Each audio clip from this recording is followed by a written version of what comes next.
Olha, já prepara aí o estômago, porque o caso de hoje, assim, se você não ficar revoltado com as coisas que eu vou contar nesse episódio aqui, olha, eu recomendo talvez buscar ajuda, porque é um negócio assim, não tem explicação, não tem argumento, não tem teoria, não tem nada, nada dessas coisas aí que pode ser explicado por teoria. Ali o negócio é uma continha de padeiro 2 e 2 mesmo, sabe? É um caso assim extremamente absurdo, uma série de problemas.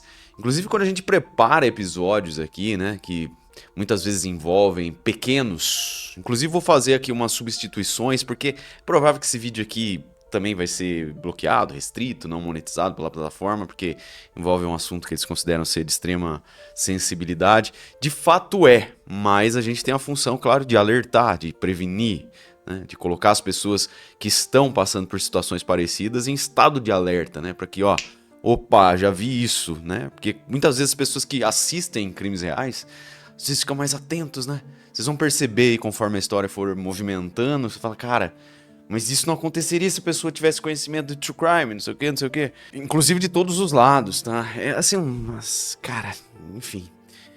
E aí, galera, é o seguinte, analisando aqui, questionando as condutas dos órgãos responsáveis pelo bem-estar infantil, sempre que envolve um caso assim, tem esse ponto aí, né, do outro lado da balança. Inclusive, esse é um dos motivos, tá? Principais para eu escolher trazer esse tipo de caso aqui no canal. É necessário mostrar como muitas vezes há necessidade de melhora do sistema. Necessidade gritante de melhora do sistema. Vocês sabem do que eu tô falando, né? Quando os pequenos, evidentemente, correm perigo, até risco de perder a vida. E as engrenagens do sistema, né, as engrenagens dos sistemas legais, demoram a entrar em movimento para proteger o indefeso, viu? É um negócio enferrujado, preguiçoso, que dá até nojo. Diversos casos em que a demora foi tanta que não deu mais tempo de salvar a vidinha do inocente. Mas eu garanto a vocês que vocês vão se surpreender com o episódio de hoje, viu? Porque era a família do menino Florian, de 11 anos, que precisava de proteção. Mas claro que tinha outras crianças lá também. Um relato que só pode ser comparado a um filme de terror. Bom, eu sou Marcos Campos, sejam bem-vindos. Se você tá aí na sua casa agora nesse momento, fazendo um almoço, fazendo uma musculação de repente, na academia, enfim, qualquer atividade no carro, peço 10 segundos da sua atenção para deixar um like nesse comentário aqui para me ajudar a aumentar o alcance. Um comentário também, nem que seja um emoji, já vai ajudar bastante. Se puder contribuir com a produção do canal, se torne um membro, tá bom? É isso então, preparados? Olha, recados dados, vamos aos fatos.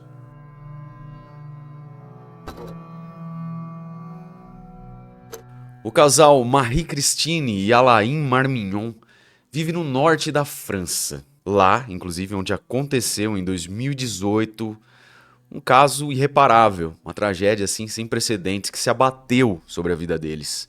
Eles eram aposentados, com os filhos biológicos já adultos e independentes, e eles, na época dessa história aqui, possuíam a guarda temporária de 3 crianças. Eles atuavam ali como uma família de acolhimento, sabe? Bom, pelas entrevistas, a gente ficou sabendo que ao longo do tempo eles acolheram na casa deles mais de 20 crianças. Eles não eram inexperientes nessa tarefa, então, tá? E a gente pressupõe aqui que menores de idade que são acolhidos por famílias estranhas, no sentido assim de pessoas que não são parentes, né, das crianças, possivelmente já têm ali nas costas, carregam com essas crianças carregam, na verdade, marcas emocionais profundas e vêm de famílias disfuncionais, né, desestruturadas. Acho que todo mundo concorda com isso, não é? Muito bem. Uma dessas crianças que viviam com os pais adotivos, a Marie e o Alain, era um menino que chegou na casa da família Marmignon por volta de 2015, quando ele estava com 11 anos de idade. O nome atribuído a esse menino aí pelas fontes é Florian. Lamentavelmente, o Florian possuía problemas que de início a gente vai definir como comportamentais, pois segundo os comentários que encontramos, não existia um laudo médico que descrevesse a patologia do rapaz. Mas, com o passar do tempo e os graves acontecimentos nos quais ele esteve envolvido, muitas informações vieram a público e a gente pode quase que diagnosticar o sementinha do mal aí com psicopatia. Essas informações estavam incluídas em uma longa lista de queixa dos pais adotivos contra a assistência social à infância, começando pela falta de informação sobre as razões que motivaram a colocação do pré-adolescente no acolhimento, falta de atenção oficial quando os transtornos mentais se manifestaram e o menino não foi submetido à perícia, e também falta de resposta quando a família informou que não tinha condições de cuidar de uma criança com patologias tão graves assim. Também falta de respostas às múltiplas denúncias formalizadas por meio de notas de incidência ou alertas, coisas assim. Ou seja, o negocinho tava germinando lá, sabe? E meio que assistência social dando de ombros lá. Só enfiaram o moleque lá na casa da família, que já tinha histórico, né? 20 crianças já tinham passado por lá. Então vamos botar essa encrenca lá, que eles vão dar um jeito, milagrosamente, né? Vamos botar a mão na cabeça do moleque. Saia, né? É mais ou menos isso. É bizarro, galera. É tragicômico o negócio. Lamentável saber que isso vai se repetindo, né? Acontece aqui, acontece lá. Será que tem semelhanças no sistema de justiça nosso e de lá também? Será que existe alguma similaridade em toda essa engrenagem que eu comentei com vocês? Vamos conhecer tudo, depois vocês me dizem, tá?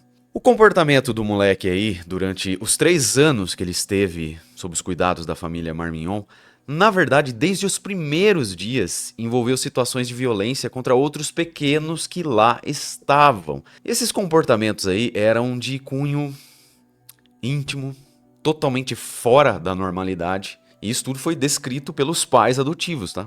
Assim, as atitudes do menino eram realmente preocupantes, muito além de dificuldades de interação social ou comportamento opositor, desafiador. Nada dessas questões aí normais, sabe? Aquela coisa assim que pode realmente encontrar um caminho para driblar isso aí. Bom, o Alain, o pai, disse que o menino não podia ser deixado sozinho, que ele exigia muita atenção. O tempo todo precisava ficar de olho nele, porque ele representava risco para os irmãozinhos que estavam lá. Algumas das denúncias, inclusive, que foram realizadas pelos canais oficiais do serviço social, foram excluídas sem serem lidas. Pois é, vocês não entenderam errado, não. O negócio foi lá. Isso reforça o que eu falei, né? Vamos deixar lá eles que se virem, não é? Então, os pais iam lá, falavam, ó, tá acontecendo isso, assado, tal. Os caras iam lá, pagavam a mensagem, cara. É um negócio assim, surreal. E tem mais, tá? Elas eram excluídas sem serem lidas, não é? E outras vezes foram lidas 3 meses depois que tinham sido comunicadas. Negligência total, né? E para nenhuma delas houve uma resposta ou uma solução. Nada. Se você precisa de uma definição de negligência, aqui eu tô sendo bonzinho aí, né? Tô sendo delicado. Você precisa de uma definição de... Ai, não vou usar palavras chulas aqui, prometo me segurar. Bom, pra vocês terem uma ideia, galera, as notas de incidentes que estavam acontecendo incluíam episódios que a gente vai definir aqui como criminais, tá? Porque se a gente estivesse falando a respeito de um adulto, era assim que a gente ia falar, né? Se não fosse o caso de um menor, de uma sementinha crescendo, a gente ia falar que são coisas totalmente criminais. Vejam só o exemplo. Abrir intencionalmente o registro do gás, atear fogo no quarto, tentar agredir os pequenos que estavam lá, né, que viviam junto com a família. Se agredir aí, vocês podem colocar já o cunho, né? Vocês me entenderam. Eu tô tentando de tudo aqui, galera, pra tentar dialogar aqui, tá, com a plataforma, porque a gente tem que saber jogar o jogo aqui também, né? Porque senão fica difícil. Bom, claro que o menino recebia constante orientação da parte dos responsáveis em relação ao certo e ao errado. Então essas coisas aí que a gente mencionou não eram atitudes inocentes, desprovidas de maldade. Muito pelo contrário. Os pais tanto viam má intencionalidade das ações do menino que as denunciavam ao serviço social, que, como vimos, deu de ombros para eles. A Marie e o Alain observaram uma escalada de violência e eles temiam que algo mais grave pudesse ocorrer. E agora pensem aí, galera, a que ponto né, chegou o casal aí no nível de preocupação. Porque eles chegaram a colocar uma...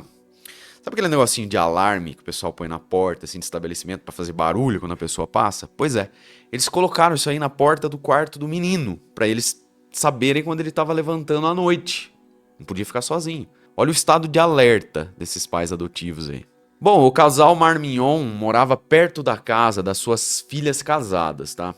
Assim, o Florian e as outras crianças escolhidas tinham contato constante com esses parentes, especialmente com Leia, a netinha da Marie e do Alain. A partida de Leia. Gente, a Leia era uma garotinha, manjinha de 2 aninhos de idade, tá? É assim que seus avós vão, inclusive, sempre se lembrar dela, com esse sorriso, né? Com essa carinha de anjo, brincando, sendo feliz. No Facebook, inclusive, do Alain, são várias as fotos de sua pequena neta, registros que vão até o dia 21 de maio de 2018, dia que a garotinha desapareceu. Ele se recorda que a Marie Christine estava preparando a roupa para uma das crianças ali que eles cuidavam, porque essa criança voltaria para o internato no dia seguinte. Era uma rotina normal, eles tinham afazeres, afinal de contas, eles eram cuidadores ali, né? Pais adotivos temporários, eles tinham muitas responsabilidades. Nesse dia, como costumeiramente fazia, a Leia estava no quintal dos avós brincando. Porém, durante alguns minutos, aquela janela de minuto que você desvia o olhar, a menininha sumiu do campo de visão dos avós. Isso quando eles estavam todos lá no local, tá? Tava todo mundo lá, a mãe, a avós e as outras crianças. As buscas foram imediatas, com todos ali chamando em voz alta pelo nome da Leia. O vô relatou que procurou especialmente onde ela gostava de brincar de esconde-esconde, principalmente atrás de um trailer onde ela costumava ir. Gente, uma bebezinha de 2 anos e meio não desaparece por vontade própria, eu acho que nem preciso falar isso, né? Tipo uma fuga voluntária. Claro que não. Então o alarme estava assim, gritando na cabeça de todo mundo. E muito menos uma criança consegue percorrer uma distância longa em pouco tempo. Então o Sr. Alain logo pensou que ela estivesse acompanhada de alguém. No momento em que o homem perguntou onde ela estava por último, brincando com alguém, ele recebeu uma resposta. E essa resposta não podia ser pior, não é? Florian, o menino problemático da casa. Na verdade, uma das fontes detalha que um irmão de acolhimento disse o seguinte: o Florian me contou que não adianta mais procurar porque ele a matou, fez as coisas e jogou no rio, que era localizado aí atrás da residência da família. Bom, pessoal, lamentavelmente, quando ela foi localizada já era tarde demais. A pequena Leia já estava em parada cardiorrespiratória quando o socorro chegou até ela. Havia 22 marcas, na verdade, de ferimentos ali, a faca. A menina estava sem roupa, dentro da água de um riacho, perto de um muro dos fundos do quintal dos seus avós. A família retirou a anjinha da água e acionou o corpo de bombeiros e também os policiais. As roupas dela estavam penduradas em uma árvore. Imediatamente se percebeu a ausência do Florian. E aqui é um ponto muito importante que a gente já vai debater sobre, não é? Quando a polícia chegou ao local, só pôde constatar que ali tinha acontecido um crime. Era evidente o assassinato. E o desaparecimento também do garoto de 14 anos. Ele já tinha 14 anos à altura dos fatos, tá? As notícias publicadas no dia seguinte pela imprensa local foram as seguintes: Florian, de 14 anos, está sendo procurado. O adolescente, que é deficiente mental e é alvo de uma chamada de testemunhas para encontrá-lo. Ele está desaparecido desde segunda-feira após o que aconteceu com uma menina de 3 anos por afogamento. O adolescente havia sido visto poucos minutos antes brincando com ela. A brigada policial procura alguém com informações que possam orientar a busca. Eu pergunto, esse moleque maldito aí não sabia o que ele estava fazendo? Não sabia que ia ter consequência o que ele fez? Aquela historinha, né? Quando mata não tem consciência. Tava dominado ali por problemas. Mas na hora de fugir, o plano, o cérebro funciona, bem pra caramba, né? Bom, antes do fim do dia 23 de maio, 48 horas, melhor dizendo, depois de fugir, ele foi encontrado e levado à polícia. E a polícia conversou com ele, durante muito tempo ali, na presença de quem? Vamos ver se vocês adivinham. Serviço social. Já não havia dúvidas de que o Florian era o autor e o único responsável pelo que tinha acontecido com a netinha dos seus pais adotivos. O garoto foi encontrado perto da fronteira com a Bélgica. Enquanto a família de Leia administrava emocionalmente essa tragédia, com o suporte da religião e também da medicina psiquiátrica, as ações judiciais seguiam seu curso natural, com a necropsia da pequena e também depois com a formalização do processo contra o menor de idade aí por homicídio. A pedido dos pais da Leia, o Cedric e a Audrey, o laudo da necropsia e demais informações foram consideradas sigilosas, tá? Então não foram divulgadas. Consta também que no julgamento que ocorreu em 2019, o Florian não foi capaz de fornecer uma explicação clara para o que estava acontecendo naqueles dias no tribunal. Ocasião em que ele era o centro das atenções. Apesar da gravidade dos fatos, incluindo a premeditação do crime, os peritos médicos e psicólogos concluíram por unanimidade que as faculdades mentais dele estavam gravemente prejudicadas, o que levaria a uma pena máxima de 13 anos de reclusão. E com isso, a promotoria pediu 10 anos. Porém, no final do julgamento, ele foi finalmente condenado a 8 anos de prisão. Só faltou, né, pedir desculpa pra ele, falar, ô queridinho, você me desculpa, tá, fazer você passar por tudo isso, você aí que é todo problemático, né, cheio de BO na cabeça, ó, perdão, a gente não queria colocar você nessa situação, mas a sociedade fica pressionando a gente precisa trazer você aqui, né, mas desculpa, tá, a gente promete que você vai receber muito doxinho na cadeia, ó, bom comportamento você sai logo, tá. Durante esse tempo, galera, ele deveria receber na cadeia acompanhamento médico e judicial. E também ele foi condenado a pagar 20 mil euros a cada membro da família da Leia, tá? Por danos afetivos. Um valor aí que daria mais ou menos 100 mil euros de indenização. Não dá nem pra comentar sobre isso, né, galera? É ultrajante. É realmente, assim, ultrajante. Porque me diz aí, de onde esse moleque vai tirar 100 mil euros pra pagar a família dela? Claro, acho justo, tem mesmo que indenizar. Mas onde que esse moleque vai tirar essa grana? Converte essa multa aí, eu tenho certeza que a família da Leia vai concordar, em tempo, né, de cadeia. Vocês estão indignados também, galera? Que assim, embasbacado. É uma pena ridícula, né? Leve demais, que se a gente for trazer aqui pro debate, vocês acham que é mesmo um tempo suficiente para uma recuperação do réu? Partindo do pressuposto aí que os psicólogos falaram que ele tem um problema gravíssimo de ordem mental. E quanto ao valor, como eu falei, é justo, mas tem de onde sair? Não é um circo generalizado, ou só eu que acho isso, cara? Eu sei que é um debate complexo, pode envolver nuances teóricas, mas, cara, a gente tá falando de um caso concreto aqui. É um circo generalizado. Se pelo menos esse sementinha do mal aí fosse trabalhar dentro da cadeia pra se sustentar, mas não faz isso, não é? É justamente o contrário. Eles dão despesa para o Estado. E acho que eu não preciso nem dizer que o Estado é todo mundo, não é? Então, pesquisando assim, rapidamente, o jornal francês Le Figaro, ou Le Figaro, não sei como fala, declara que um preso lá na França, tá? Custa, em média, 110 euros por dia. Aí você pode colocar alimentação, água, luz elétrica, não é? Sistema de aquecimento, folha de pagamento dos guardas e também manutenção da estrutura carcerária. E se a gente fizer, então, uma continha aqui rápida, 8 anos vezes, 365 dias, vezes 100 euros por dia, dá mais ou menos 295 mil euros para o Florian ficar detido. Mais remédios e atendimento psiquiátrico. Será que não sairia mais barato se a assistência social não tivesse com aquela maleta, aquela preguiça desgraçada, tivesse ouvido os pais adotivos que estavam falando que esse moleque ia fazer merda? Será que não sairia mais barato? Mas não, né? Pra que prevenir? Melhor remediar.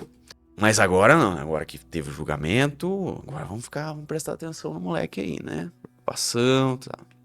Trocando em miúdos é uma operação tapa-buracos, né, galera? É um ciclo vicioso que parece que é desanimador, parece que não tem muito pra onde correr. Antes de continuar aqui, eu pergunto, como que esse Florian pode voltar pra sociedade se ele cumprir, né, os anos que ele foi condenado aí com 22 anos de idade? Os caras vão fazer o quê? Um milagre mágico pra ele se recuperar? Tem que ter muita paciência, né? Mas calma, tá? Vocês acham que ele saiu com 22? Aguenta aí. Um dia desses, galera, uma pessoa aqui me questionou sobre a minha opinião, tá? A respeito, na verdade, da pena perpétua, que na minha opinião seria o caso aí, tá? Né? Países minimamente sérios, eu acho que seria o caso aí. Vamos ser sinceros, galera. Esse papo de intenção punitiva do Estado e foco na ressocialização é um assunto que só cola quando a vítima não é uma pessoa. Quando a vítima, melhor dizendo, é uma pessoa estranha a quem propõe, né, esse debate. Porque se fosse um parente próximo, uma mãe, um irmão, um pai, será que o assunto seria esse? Será que a pessoa encararia como normal? Certamente ia querer que o assassino ficasse preso pro resto da vida. Mesmo porque é uma pessoa perigosa, não é? Inclusive o Florian aí jurou vingança, tá? Pelo fato de terem colocado ele atrás das grades. Não é?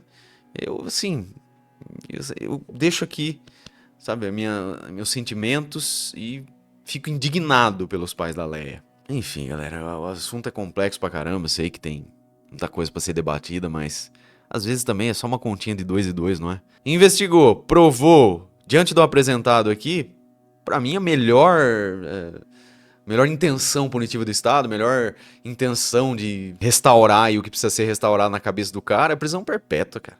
Mas enfim, calma aí que ainda tem coisa no caso. Duas novas questões. Nesses anos que nos separam dos acontecimentos, né, desse drama familiar terrível, que acabou sendo mais explorado nos aspectos relacionados aos avós da Leia, pois o maior sentimento de culpa sempre foi deles. Vale a gente saber sobre duas coisas importantes: a responsabilidade criminal da assistência social à infância e a liberdade antecipada do Florian. A Marie e o Alain disseram que tomaram a decisão de perpetuar a memória da neta, então nada de esquecer o que passou, e simplesmente tocar a vida assim em frente. Mesmo que os anos passem, a memória da Leia permanece intacta, muito viva. É por isso que existem fotografias da garotinha por toda a casa e um adesivo do seu rosto no carro deles. O túmulo dela parece um mausoléu e celebrações anuais marcam a lembrança do aniversário da menina com orações, passeatas, balões e flores. Maneiras de eles externarem o amor e a saudade que sentem. Caminhadas têm sido organizadas pelos pais e irmã da Leia, como dá pra gente ver nessa imagem aí. Quanto à justiça pelos acontecimentos, para os familiares da menina que foi assassinada, o assunto deveria ser discutido em outro tribunal. Os avós insistem que a tragédia poderia ter sido evitada se os avisos deles tivessem sido ouvidos. Eles lutam agora para que este dano seja reconhecido hoje como responsabilidade imputável ao Departamento de Assistência Social à Infância. O advogado que os representa afirma que esse procedimento é inédito.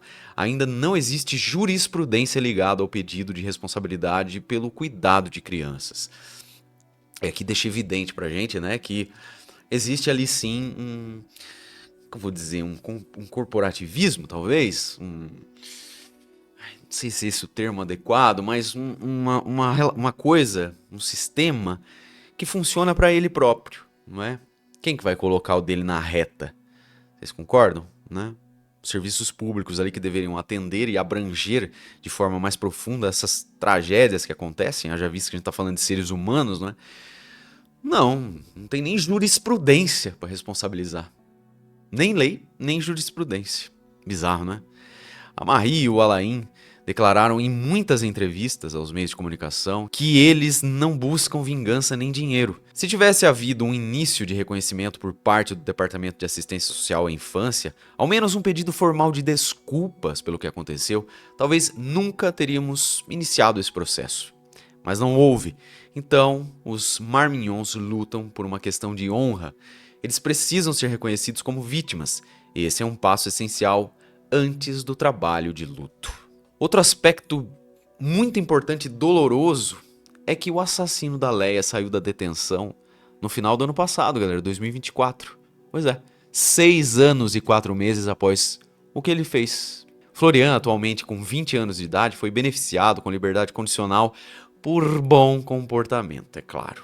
Como que pode um sistema ser tão burro assim, gente? Pelo amor de Deus. Claro que o psicopata vai manipular as coisas para saírem como ele quer, não é? Aí o sistema enxerga isso com, sei lá, uma letra seca de lei. Não tem cérebro, será, esses burocratas, gente? Pra analisar que o cara não tem condições, tá manipulando. O que ele fazia lá dentro da cadeia por bom comportamento? Ficava quietinho, lendo?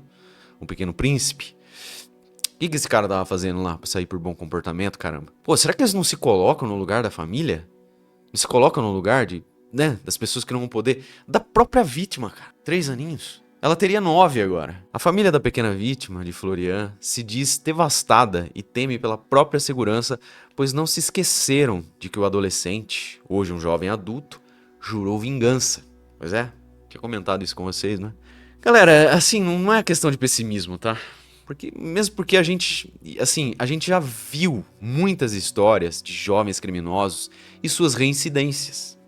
De maneira que a gente não acredita que o Florian possa viver em liberdade sem fazer o mal. O futuro dirá se a gente tá certo ou errado, tá? Sim, que eu posso esperar que a gente esteja errado, né? Mas...